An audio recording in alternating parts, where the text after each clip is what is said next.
Assalamualaikum warahmatullahi wabarakatuh. Sebelum saya memulakan pembentangan ini, izinkan saya mengungkap serangkap pantun. Yang kurik itu kundi, yang merah itu saga, yang baik itu budi, yang indah itu bahasa. Berkenaan dengan kajian kes bagi subjek pengenalan kepada masalah bahasa dan komunikasi GGGB 1142, kami telah diberi tugasan untuk menemu bual seorang anak tipikal dan seorang anak atipikal. Seterusnya, bak kata pepatah, tak kenal maka tak cinta. Oleh itu, saya akan memperkenalkan ahli kumpulan kami yang terdiri daripada 5 orang gadis yang jelita lagi ayu, iaitu yang pertama, Cik Damia Adilah binti Cik Wil. Seterusnya iaitu saya sendiri, Nik Nur Karirah binti Nik Yusof, diikuti dengan Nazihah Anisha binti Mahasan, Siti Aisyah binti Ali, dan akhir sekali Fadlin Jahiza Akila Khairan binti Josli. Baik, secara asasnya, temu bual ini dijalankan adalah untuk melihat perkembangan bahasa dan komunikasi antara anak tipikal dan atipikal yang berbeza usia dengan menggunakan pelbagai instrumen yang telah disediakan. Latar belakang ibu. Bagi ibu anak tipikal, beliau ialah Puan Fairuz binti Musa, berumur 32 tahun dan mengajar di Sekolah Kebangsaan Seri Terentang sebagai guru pendidikan khas. Bagi ibu anak A tipikal pula, beliau ialah Puan Absah binti Abu Bakar, berumur 41 tahun dan mengajar di Sekolah Kebangsaan Bukit Sekilau, Pahang. Seterusnya, latar belakang kanak-kanak tipikal. Kanak-kanak tipikal ini bernama Fatia Aminah binti Muhammad Amin, berusia 6 tahun dan bersekolah di Tadika Tafiz Negeri Pahang.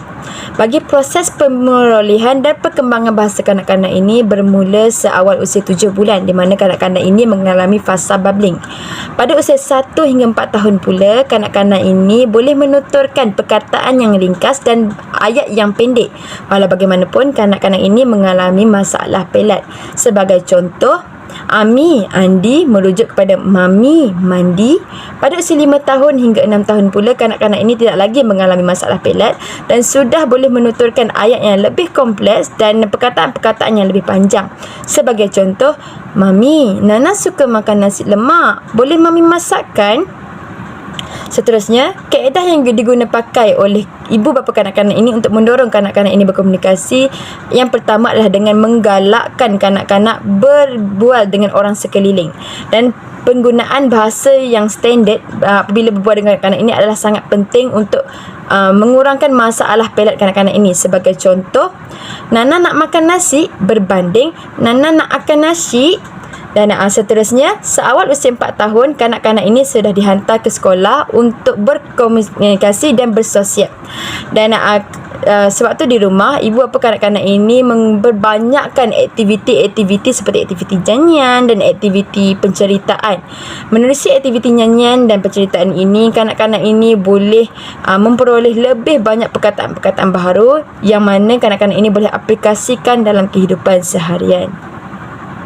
Baik, seterusnya latar belakang anak atipikal.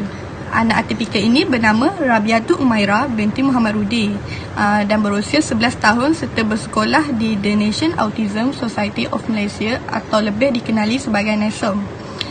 Bagi peringkat pemerolehan bahasa dan komunikasi pula, semasa berusia 7 bulan sehingga 2 tahun, anak atipikal ini hanya babbling dan tiada eye contact dengan orang lain. Kini, anak atipikal ini juga masih non-verbal tetapi boleh menutur beberapa perkataan ringkas dan mudah difahami.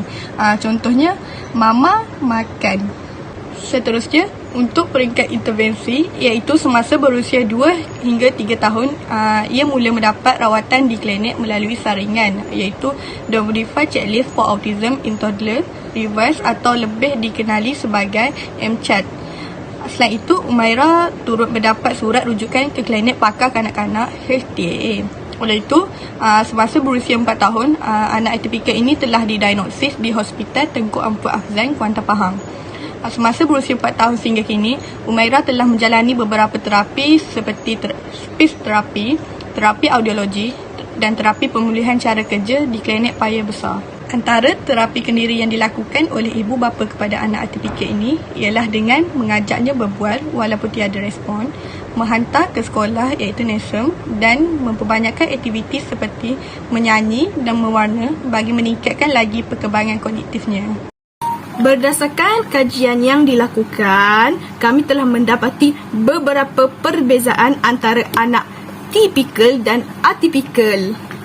Jadi perbezaan ini dapat dilihat melalui beberapa instrumen yang telah kami guna supaya kami dapat lihat di manakah perbezaan itu ditunjukkan oleh anak-anak tipikal dan khas inilah.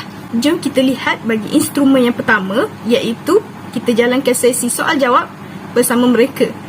Bagi anak tipikal, mereka boleh memahami dan mentafsir soalan dengan baik. Yang kedua, mereka boleh jawab soalan dengan tepat. Yang ketiga, mereka boleh huraikan apa jawapan bila kita tanya. Yang keempat, mereka ni menunjukkan hubungan mata atau eye contact kepada penanya soalan. Bagi anak atipikal, kita dapat lihat di sini mereka ni susah sangat untuk memahami dan mentafsir apa soalan yang diberikan. Yang kedua, mereka ni tidak dapat jawab soalan bila kita tanya dan memerlukan bimbingan daripada ibunya. Yang ketiga, mereka ni mudah hilang tumpuan. Yang keempat, mereka tidak menunjukkan sebarang hubungan mata atau eye contact pun kepada kita. Okey, baik. Saya teruskan dengan instrumen kedua, iaitu namakan image.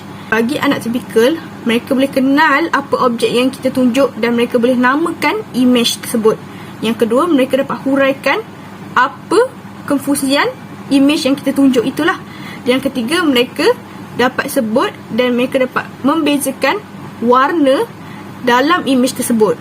Bagi anak atipikal, mereka ini memerlukan bimbingan untuk mereka kenal pasti dan menamakan image yang diberikan. Yang kedua, mereka tak dapat nak kenal pasti apa warna yang ditunjukkan dalam image tersebut. Yang ketiga, mereka hanya mampu mengeluarkan bunyi sahaja. Yang ketiga, mereka hanya mampu mengeluarkan bunyi image haiwan yang ditunjukkan. Contohnya, gambar kucing, jadi mereka pun mengeluarkan bunyi miau.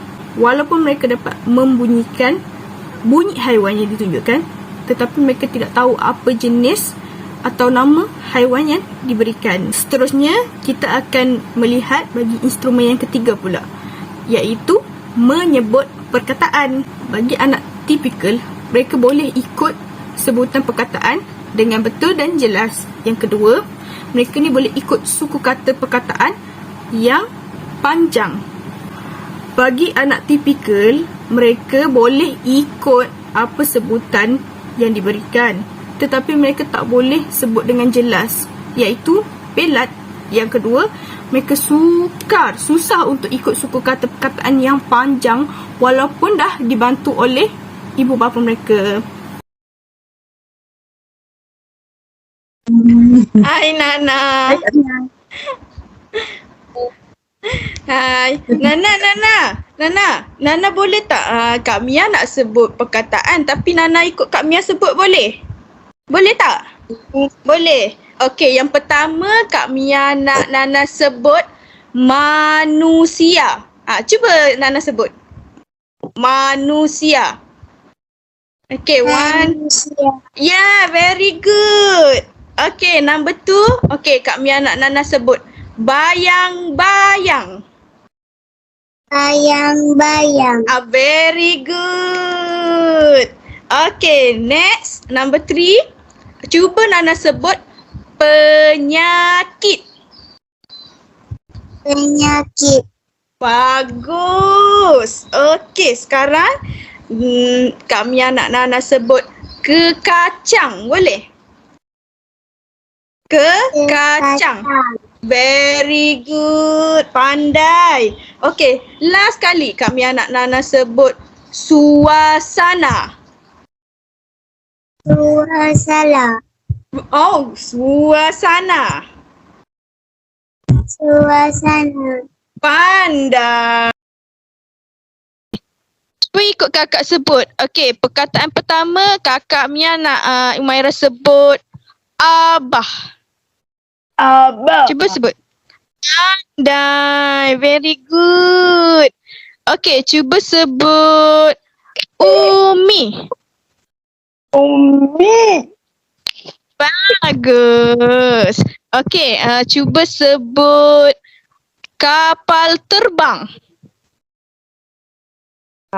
Cuba sebut. Kapal terbang. Kakak sebut kapal terbang. Kakak terbang. Kapal terbang. Pandai. Bagus. Okey, seterusnya kakak Mia nak sebut bayang-bayang. Sebut bayang-bayang. Kakak sebut bayang. Bayang. Bayang-bayang. Sebut bayang-bayang.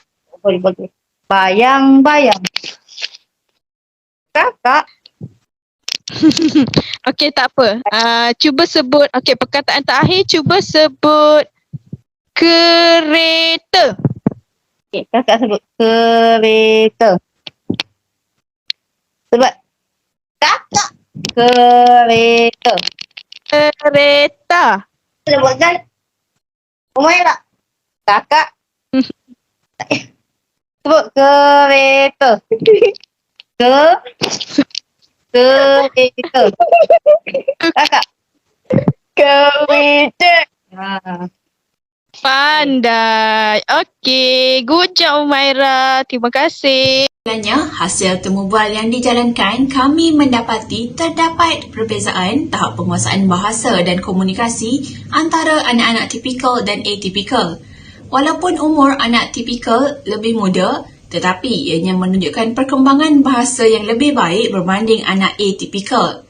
Sebagai penutup kata, perkembangan bahasa adalah penting dan menjadi asas kepada kanak-kanak untuk menguasai kemahiran membaca dan menulis selain menjadi medan komunikasi.